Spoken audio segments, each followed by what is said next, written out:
आज भी जब मैं उस दिन को याद करता हूं तो मेरी रूह कांप उठती है। समझ नहीं आता कि जो भी मैंने देखा क्या वो सच था या फिर कोई भ्रम।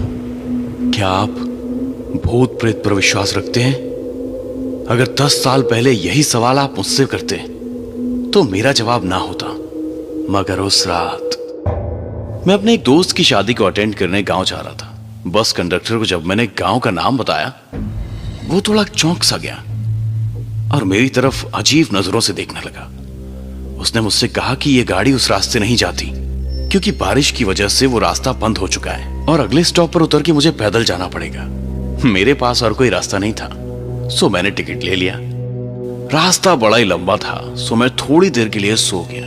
लगभग रात के 10 बजे गाड़ी उस स्टॉप पर पहुंची और मैं बस से उतरने लगा, लेकिन तभी बस कंडक्टर ने मुझे रोका।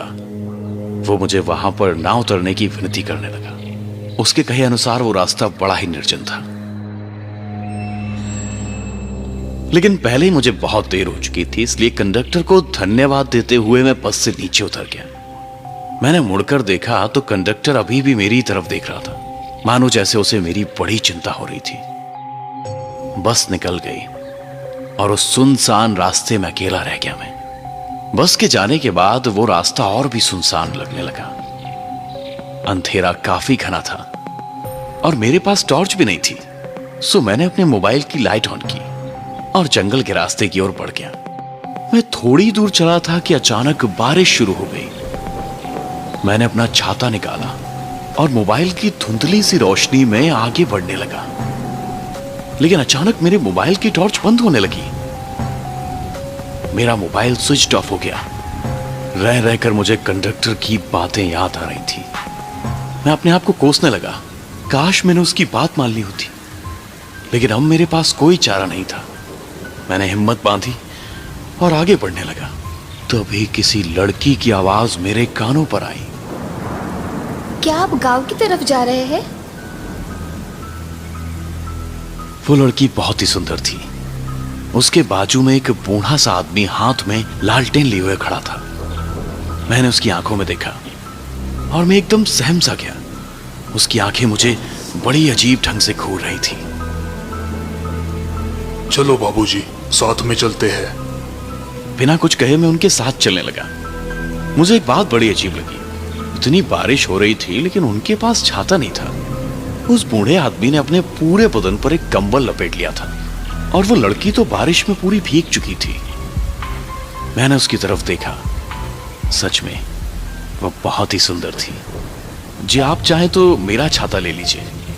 मैंने उस लड़की से गुजारिश की। जी नहीं, उसकी कोई जरूरत नहीं। और इतना कहकर वो मेरे पास आई और मेरे साथ एक ही छाते में चलने लगी। सच कहिए तो मुझे ये रात बड़ी अच्छी लगी थी, लेकिन जैसे ही छाता पकड़ने के लिए उसने मेरे हाथों को छुआ, मैं चौंक गया। क्या हुआ? उसने मुझसे पूछा। जी वो आपके हाथ बहुत ही ठंडे थे। लड़की मुस्कुराई। जी हाँ, वो आज बारिश बहुत ज्यादा है ना, शायद इसलिए। उस खूबसूरत लड़की के साथ एक ही छाते में चलते हुए मैं रोमांचित हो रहा था। अब गांव नजदीक आ गया था। मुझे दूर से घरों में जलते टिमटिमाते हुए दियों की रोशनी नजर आ रही थी। मैं उस रास्ते से आगे बढ़ा, लेकिन मैंने देखा कि वो लड़की और वो बूढ़ा आदमी एकदम से रुक गए। क्या हुआ? आप रुके क्यों? मैंने उनसे पूछा। आप गांव में नहीं आने वाले? जी हम गांव नहीं आते, हमारा लॉज है यहाँ पर। कभी वक्त मिले तो आइएगा जरूर। उस लड़की के हाथों में छाता देके मैं आगे बढ़ा। अचानक मुझे याद आया कि मैंने उस लड़की का नाम तो पूछा ही नहीं। अपने आप को कोसता हुआ मैं पीछे मुड़ा और मेरे पांव तले जैसे जमीन खिसक गई। वहां पे कोई भी नहीं था। मैं आंखें फाड़ फाड़ कर देखने की कोशिश करने लगा। अचानक फिर से बिजली कड़की और फिर जो मैंने देखा, मैं आज तक उसे भुला नहीं पाया हूं। उनकी आंखें, उफ, उसमें तो जैसे जान ही नहीं थी, लेकिन फिर भी वो मुझे ही घूर रही थी। चेहरा सफेद, मानो जैसे उनका खून ही सूख चुका हो। वो मेरी तरफ देखकर मुस्कुराई। उसके सारे दांत सड़ गए थे। हमारा लॉज है यहाँ पर, कभी वक्त मिले तो आइएगा जरूर, मैं आपकी राह देखूंगी। उसकी आवाज मानो किसी कब्र से आ रही हो, इतनी भयानक थी।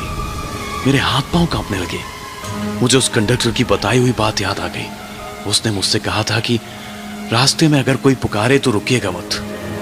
इतनी बारिश में भी मुझे पसीना आने लगा और फिर अपनी जान हथेली पर रखकर मैं वहां से भाग निकला। पता नहीं मैं कितनी देर भाग रहा था। गांव में पहुंचते ही मैं बेहोश होकर गिर गया। उसके बाद क्या हुआ मुझे नहीं पता, लेकिन 2 दिन बाद मुझे होश आया। तब मेरे दोस्त ने मुझे बताया कि पिछले 2 दिन से मुझे तेज बुखार था और मैं अपनी बेहोशी में अजीब अजीब बातें बड़बड़ा रहा था।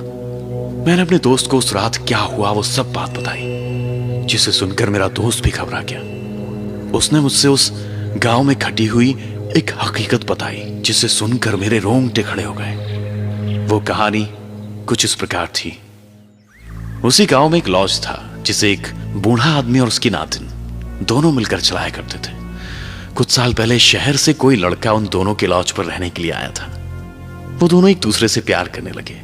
लड़के ने लड़की से शादी का वादा किया और फिर वो शहर चला गया। वो लड़की उसके लौटने की इंतजार की राह देखने लगी, मगर वो लड़का लौट कर कभी नहीं आया। गांव के लोग अब उस लड़की का मजाक उड़ाने लगे, उसे तंग करने लगे। उनका इलाज बंद हो गया। वो बूढ़ा आदमी और लड़की दोनों ही अब अकेले पड़ गए। लड़की का हाल तो बहुत ही बुरा था। वो अब पागलों जैसे बर्ताव करने लगी थी। उस बूढ़े से अपनी नातिन का यह हाल बर्दाश्त नहीं हुआ। एक रात को दोनों जंगल की तरफ निकल पड़े और एक पेड़ से लटककर उन दोनों ने आत्महत्या कर ली। उस तूफानी रात में मैं जिस लड़की और उस बूढ़े आदमी से मिला, ये वही लोग थे। आज भी जब मुझे वो तूफानी रात याद आती है तो मैं चैन से नहीं सो पाता। अब आप ही बताइए, उस रात जो भी मैंने देखा या फिर महसूस किया, वो सच था या फिर मेरा भ्रम? आपको क्या लगता है, क्या भूत प्रेत सच में होते हैं?